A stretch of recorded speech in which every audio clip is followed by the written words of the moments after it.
It's time for this week's episode of Brandon Sports Talk, featuring in-depth interviews from those who are trending in the world of athletics. And now, here's the host of Brandon Sports Talk, Brandon Pate.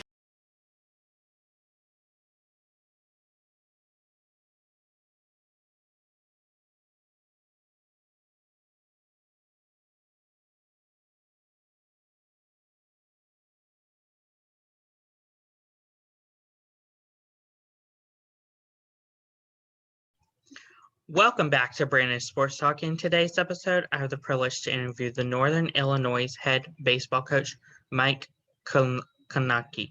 How are you doing today? I'm good, buddy. The last name's a mouthful, isn't it? Yes.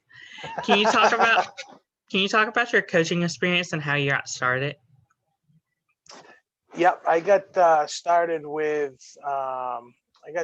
out of college and hooked up with a friend of mine by the name of Tommy Clark. He was a cross-checker at the time with the Oakland A's, and like so many college guys at that young time, you know, you think you're going to play baseball for the rest of your life, and I quickly started to learn that wasn't going to be the case.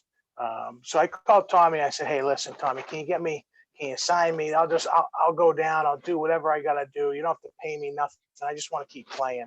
And he basically said to me, he's like, "Mike, listen, you know, every player's got to come to terms, and only you can decide ball playing career is over." And when he said that to me, the light bulb went on. I was like, "Well, can you help me with coaching, scouting?" And he's like, "I can help you with that." So, you know, what Tommy ended up doing was taking me under his wing for a summer, and went to a couple events with him, introduced me to a couple people. Jimmy Penders at the time was the assistant at UConn, who's now the head coach at UConn, and asked me if I'd be interested in being a volunteer. And I said, "Yeah, I'd love to be a volunteer." And 2 days later, he calls me up and says, "Hey, Mike, I ran into this guy, you know, by the name of Mike McRae at Niagara University, and he's got a paid assistant job, and, you know, maybe you should give him a call and see how it shakes out." So I ended up calling Coach McRae and got in my car from Worcester, Mass, drove up to Niagara University, where Coach McRae was the head coach at, and interviewed with him. He offered me the job, $1,200 for the entire year, and I was fired up. I thought that was a lot of money. And I got my car, drove back to 6 hours back to Worcester, Mass, packed my car up with as much stuff as I could put in it, and I was at Niagara. And I was there the next day. So that's kind of how I got my start. Can you talk about, of course, your time at Virginia Tech? Yeah, you know, Virginia Tech's a special place to me, and my daughter was born there, and my wife and myself, we were married down there, and you know, so it was a very, very special time. And I got to Virginia Tech through Radford University. I was a volunteer coach at Radford for a year under Joe Rakuya, and Radford and Virginia Tech are only about 20 minutes apart. So I worked a lot of Virginia Tech camps when I was at Radford, and Pete Hughes was the head coach at the time. And he had a job, that volunteer job open up, and he offered it to me, and I jumped at the opportunity to be in the ACC and to work for a guy like Pete. That's ultimately what I wanted to do. And I moved on over 30 minutes to Blacksburg, you know, and I was lucky enough at that time. My wife, who we were dating at the time, she ended up being hired on as the women's basketball athletic trainer. So it was a lot of special things. Moved in with my girlfriend at the time, who turned into my wife, got married down there, had a child down there. So a lot of special memories of Virginia Tech. You know, on the field, we did some great things, hosted a regional, first time in program history, and, you know, was really lucky to be there, and, you know, kind of worked my way up. Was a volunteer for 2 years.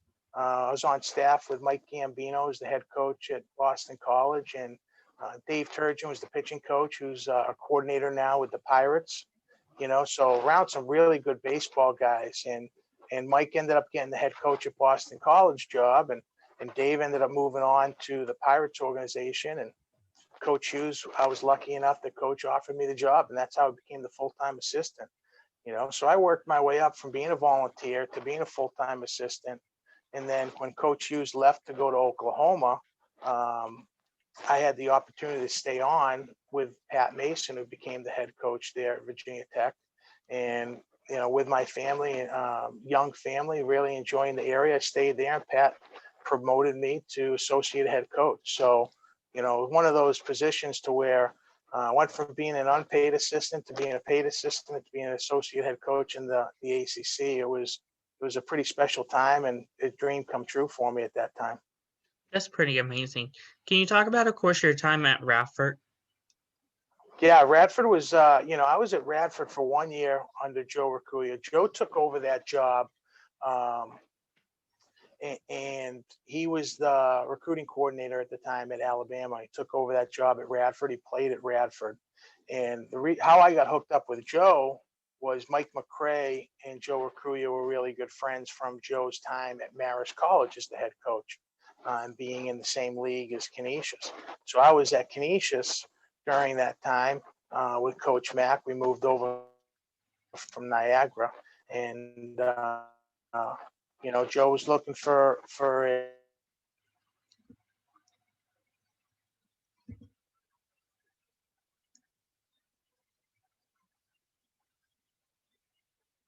I knew that you needed to grind it out until you created some opportunities for yourself, which I did, and went down there with Joe for that. It was about 8-9 months. Worked with Brian Anderson, who was a pitching coach there at the time, really good friend of mine, and lived with him for a little while. Crashed on his couch until some camp money started coming in, and great experience there at Radford. Another rebuilding program. And they've gone to several regionals over the course of the last 10-15 years, and they've done some great things. So I was lucky to be a part of it early on. What was your time like at Canisius College as the recruitment coordinator? Yeah, when I was at Canisius, we moved from Niagara, and I told you when I got to Niagara, I made $1,200, right? A lot of money. And Coach McCray was offered that job at Canisius, and I went from making $1,200 to making $5,000 and getting my graduate school paid for, which was fantastic. So it was one of the it was probably what set the trajectory of my career was Canisius. And I've kind of been at different programs where I've kind of come in to help them take the next step. Canisius is kind of where it all started. We walked into that program as an assistant. The year before we got there, they won 4 games. 4. All right, out of 56 possible opportunities. They've had won 12 games in a 3-year span. So this was a complete reboot of a program. They had unbelievable facilities for that league. We had a turf field, and at that time it was the old school turf. It was fantastic spot, great school, and Canisius is kind of at the time, and it's still known as quote unquote the ivory tower of Buffalo. It's one of the it's a very prestigious school in the Buffalo and the Western New York area, and really loved my time there. And like I said, it was the opportunity to take over a program and really kind of rebuild it. When you go in someplace and they won 4 games the year before, and the next year you more than double the win total and you're still in single digits, that's a complete reboot. Our first year, we won 9 games, and that's more than double the win total. So during that first year, it was a lot of culture rebooting. That second year, that is an opportunity to kind of learn how to take a program that didn't have a history, immediate history of winning, and kind of help them to grow to what they are now, which is, they're a power in the MAC, in the MAAC, and they've done great things. And Mike McCray's moved on, is now the pitching coach at VCU, and Matt Mazurek, who's the head coach there now, was one of our first recruits. He actually might have been our first recruit at Canisius. And I'll never forget going down to CMAS. He was at Jamestown Community College, and Coach McCray and myself got in the car. And we went down to watch him and at practice. And the kid was a very talented kid, and offered him a scholarship, came up for a visit, and he said yes, and had a great 2-year career, was really instrumental in rebuilding that program from the inside out as a player. And to see those guys do the great things they've done now, Matt is a big part of it, and now he's the head coach. So it was great to be a part of Canisius at the ground level, to see what Coach McCray and what Maz have done with that program since. Not many people fully understand what it takes to do that. I mean, in a 15, 20-year span, to take something that go for 4 wins to win 44 plus and playing in regionals, I mean, that's pretty crazy. And I'm just lucky to have been on the ground floor and got to see how Coach McCray and the program really took off and started. That's pretty amazing. Can you talk about, of course, transitioning from Canisius to the Northern Illinois?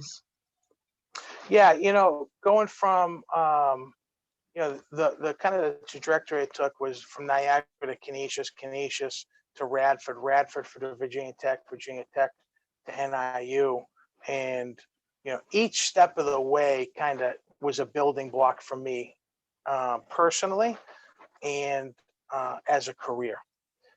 Every opportunity I had, it's a funny thing, fate, and I'm a big believer in good things are going to happen to good people that work hard, and us as human beings, we all wish for things, right? We want this job, we want that job, we want this opportunity, we want that opportunity, and we get very upset or disappointed. Maybe we don't get the job we wanted, right? And at that particular time, we don't quite understand why we didn't get that job. And we can look back 10 years later and go, the best thing that happened to me was me not getting that job, because if I got that job, then it wouldn't have opened up this opportunity, and if I got this, then I wouldn't have had this thing, and I wouldn't have had this. And that is my career, was starting at Niagara. The best thing for me was Jimmy Penders met Coach McCray. So the best thing for my coaching career was I didn't play professional baseball. If I played professional baseball, who knows if I'd have this opportunity where I'm at now. I know I wasn't good enough to be a big leaguer. But if I played professional baseball for 1 year or played independent ball for 1 year as a pro, I don't meet Coach Penders. Coach Penders doesn't meet Mike McCray. That opportunity never starts the domino effect that happened in my career. So I'm very thankful for that. And I kind of look at when things may not work out exactly the way that I want them to, I kind of look and go, well, this is obviously happening for a reason. I wish it wasn't happening, but we'll see what the reason is down the road. And all those building blocks of each place that I was at put me in the position to become the head coach here at NIU. One of the big reasons why I got this job was when I was at Virginia Tech, the Midwest was kind of my area amongst our staff recruiting wise. I kind of took this area over. Mike Gambino and Coach Turgeon would both, and Coach Hughes, all three of them would spend independent time in this area.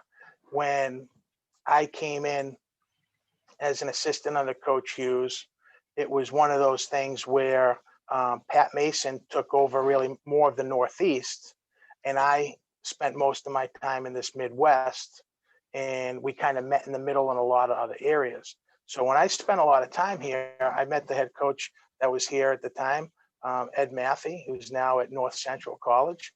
And I met a lot of great people in this area and kind of had a lot of recruiting ties here. So when this job opportunity came up, and my boss, John Chaney, was looking for somebody, looking for someone from the Midwest that knew the area from a recruiting standpoint.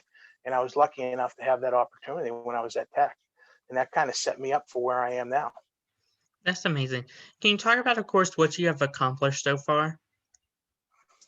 Yeah, a lot of the stuff that we've been doing here is, you know, every single coach has their own um, way of doing things. Every coach kind of sees how they want their program to be. They want things to be a certain way.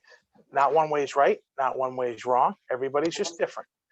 So the first several years in our program was really starting to build the culture that I kind of wanted and envisioned that NIU could be. And we've done some really great things in regards to in the classroom and off the field with community service. And one of the big things that working under Coach Hughes was he really promoted community service. His big thing is he has this 19 ways community service program. We run the 19 ways community service program here. He looked at it as coaches, as athletes, we have great privilege. You think of when you're in the ACC, you think of all the great things that we have. And he thought it was only right for us to give back. And now that I came to NIU, I kind of run things the same way. Like, we have great privilege being here at NIU. We get great things. We have great facilities. Our guys have opportunities that other people don't have. We have, gear that maybe some other people don't have. We have a lot of awesome things that are around this program. So it's our job to make sure that we're giving back to the community. And that was kind of my envision of our program, was to really be community-based, to be entrenched in the community. I wanted the people in the area to know our guys, are doing the right things. They know that they're helping in all these different areas. And they did a lot of community service prior to when I got here, but I really think we've kind of taken it to another level, community service-wise. I mean, since I've been here, we've won the Community Service Award for male sports all but 1 year. So within 6 years, we've won it 5 times.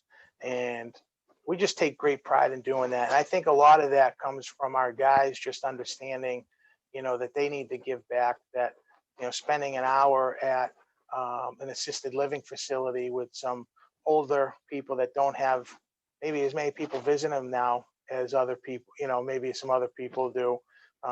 If we can spend that 1 hour and bring some joy to that person's life for the week, that's a great thing. And I think our players, really have taken hold of that. So when you ask me, like, what are the things that we accomplished here? What are the things that I'm most proud of? It's really not the on the field stuff.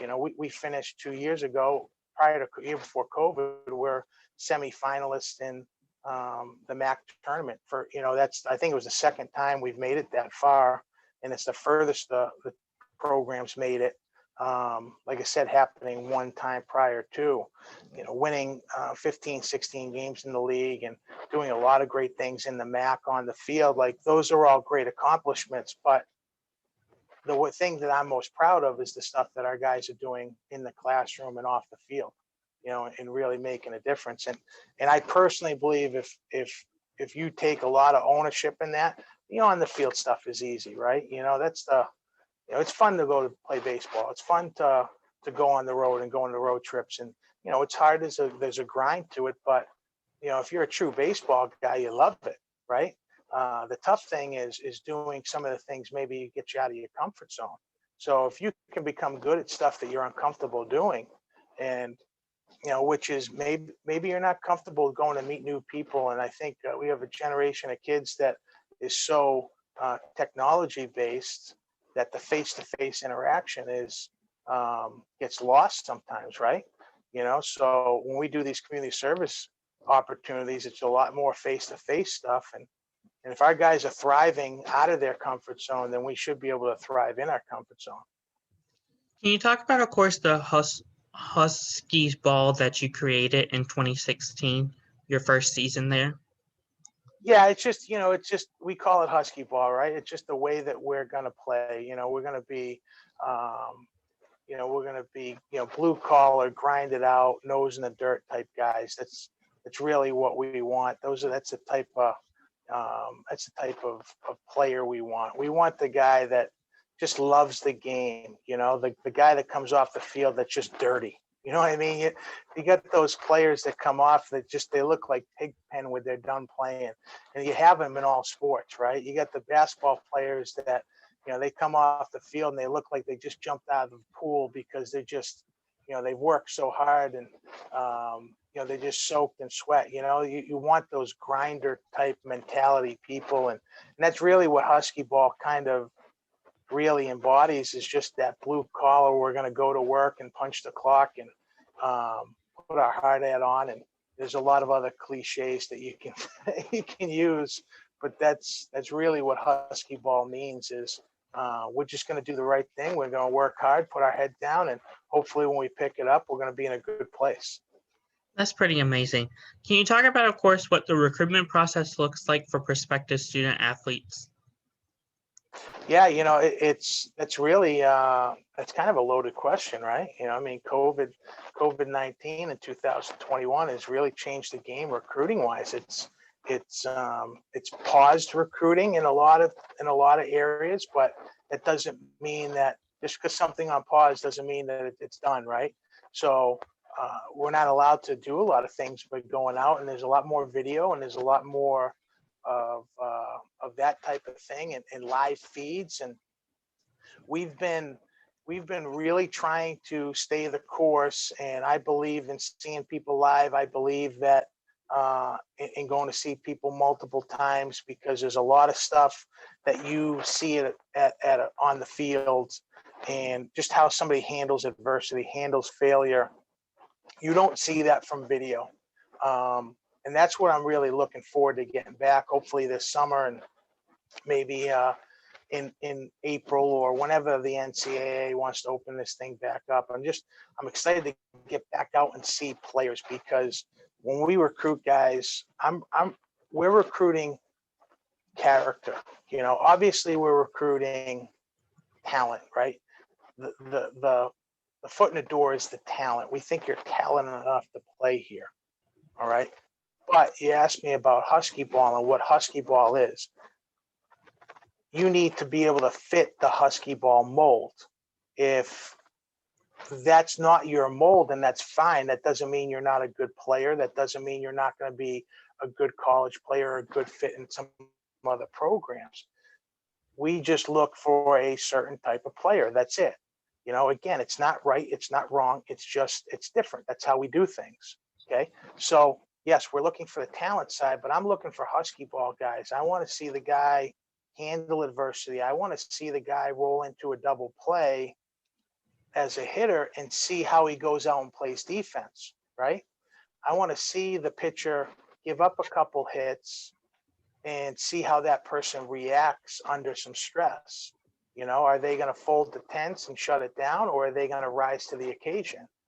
We want the guy that, all right, he's going to battle some adversity, roll into that double play in a big spot, and then go out the shortstop and make a diving play. Those are the guys we want, the ones that it's like, okay, we need to, I'm going to continue to work hard.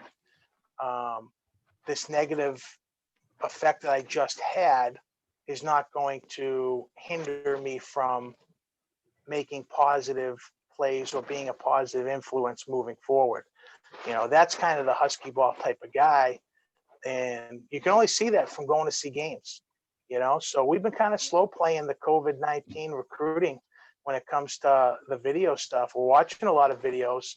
We're watching a lot of live feeds. We have our list of guys, and we're just waiting for the NCAA to go, okay, get out there and go. And we're going to get shot out of a cannon recruiting wise. We're going to be those coaches that once they say you open recruiting, boom, we're going to be gone. We're going to be like the road runner, and you're just going to see our dust, because we can't wait to get out to see guys play and see games. That's pretty amazing. Can you talk about, of course, what happens on the official visit for baseball? Yeah, the baseball is the recruiting for unofficial and official visits it's a lot different in our game. The unofficial visits are probably the most important when you're talking about high school guys. The recruiting in baseball is happening earlier and earlier and earlier. So we're bringing a lot of kids on unofficial visits that aren't allowed to do official visits at that time. So even with the new rules, there's still more unofficial visits than there are official visits. Official visits are great for the junior college guys and guys that we're bringing in that are a little bit older. For the high school guys, by the time that we're allowed to bring them in on an official visit, that individual has probably already been committed to our program, for a couple months at least, if not longer. And in our game, we're seeing a lot of these kids committing a lot earlier. So by the time they get to an official visit, they could have been committed to the program for, like I said, a couple months, if not a couple years. And a lot of that is a formality, getting those guys in and just having that entire class get together, coming to a football game, enjoying each other, and kind of doing that like a little bit more camaraderie. From the unofficial visit side of things, what we're doing is we're bringing those guys in. We want to show them the campus. We want to make sure that they're going to be comfortable here. We want them to see NIU, and we want them to see what NIU has to offer. We want to sit down with the families and these players, and I want to see how these players are going to interact with their families and their mom and their dad. How they treat their parents is going to tell you a lot of how they're going to treat you. If they don't show much respect to their parents, then you as a coach, you're not going to get much respect from them. So the official visit is just the unofficial visit rather is just another tool that we use in the recruiting process to really understand these young men and to see if they're going to fit into our Husky Ball system. By the time we get to that official visit, like I said, we already know who these guys are, and they've probably already been in our program for a little bit, unofficially wise, committed. And so like I said, the official visit is a little bit more obsolete in our game than probably it was a few years back, and probably a little bit more than it is in a lot of other sports. Of course, during the official visit or unofficial visit, do they get to try on the Husky uniform? Yeah, I think that, you see a lot of that stuff that goes up on, on Twitter and all that stuff, that you see a lot of that more in the official visits and things like that. We haven't added that into our repertoire of letting guys try it on. And, what we do is we kind of have our equipment hanging up in lockers, and we bring guys into our locker room, and they'll be able to see our locker room, and they'll see our different uniforms and the gloves and the bats and all the gear that we kind of give out. We have a nice little presentation on that, and so they can get that visual of what it's going to be like to wear, that NIU across the chest. So, and we've got a ton of hats, and we've had some success with our with basically our White Sox type hat that we had, and so we try to mix things up with our uniforms and make things a little cool for our guys. And everybody likes new, fresh gear, right? I don't think I've met a single person that doesn't like, cool gear, right? I'm sure you love cool gear too. Like everybody loves the cool swag. What advice would you give upcoming high school athletes looking to play in college? Yeah, just keep on battling. If you want, there's a place for you. That's the best thing I can tell you. If you want to play college athletics in any sport, there is a home for you. Okay. And it doesn't matter how good you are, or maybe not as talented as some other people. Okay. There is a place for you. You just may need to find that place. You may need to be a little bit more proactive than some other people. The great thing about college athletics, there's so many different levels. In the NCAA, there's Division 1, 2, and 3, right? We all know those. But then you have junior college, the NJCAA, Division 1, 2, and 3. Then you have the NAIA that has a Division 1, 2, and 3. And then there's I believe there's a couple other leagues that are separate from the NAIA. I believe there's like a Christian college, like a CC. I don't know the exact league that it is, but they have their own tournaments and all that. I believe it's based in Ohio, and that's a different level as well. So there's so many different levels of college athletics. If you want to play college athletics, there's a place for you. But you got to be proactive. If people aren't beating down your doors, you got to start beating down theirs. That's wonderful advice. What advice would you give upcoming college coaches looking to get into the industry? Yeah, the best thing I can say is, it's the advice that I got was you're going to get a full-time job. All right. Eventually you'll get a full-time job. Eventually you'll get paid enough to make this a career. But what separates people that make it and that don't make it, or maybe have tried, is they haven't waited long enough. Some people get jobs 1 year out of college and they get a full-time job and things just work out for them, right? I mean, we live in this universe of, everything just happens. It's like we live in the Twitter, Instagram, everything's peaches and roses and rainbows and sprinkles. All right. But that's not how it is. There's a lot of downtime. There's a lot of failure. There's a lot of things not happening the way that you want to happen. And you need to be willing to wade through all that stuff and to outlast it and to outwork it until somebody notices your hard work and gives you that opportunity to do this for a living. So many young coaches get into that mind frame of they just believe they should be making $70,000 2 years out of school, and it's like, you get a long way to get there, and I think that's a lot of our young people today that are coming out of college. They believe that they're just going to walk out and be the CEO of a company. Well, it's not how it works. You got to work your way up. You got to work hard. You got to show loyalty. You got to have loyalty to the company. You got to have loyalty to people around you. You network with people around you. You build relationships. The more relationships you build, the bigger your network becomes, and the more opportunities that are going to come your way. So best advice I can give those guys and gals who are out there wanting to be coaches is to grind it out and to be ready to grind it out and do whatever it takes to get by until you get that opportunity. That's wonderful advice. Where can my listeners find you at on social media along with the program at?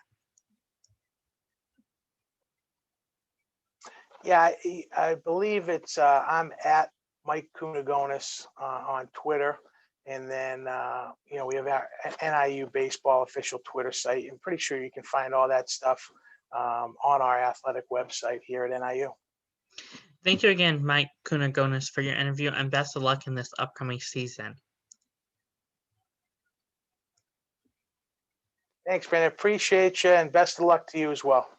Thank you. You can find Brandon Sports Talk on Facebook at Brandon Sports Talk, Instagram at Brandon Sports Talk, Twitter at Talk_Brandon, and you can find me on YouTube at Brandon Sports Talk. Don't forget to like, comment, and subscribe. Thank you again, Mike, for your interview, and best of luck. Take care. You've been watching Brandon Sports Talk. Please feel free to like, share, and subscribe to Brandon Sports Talk on social media and on YouTube.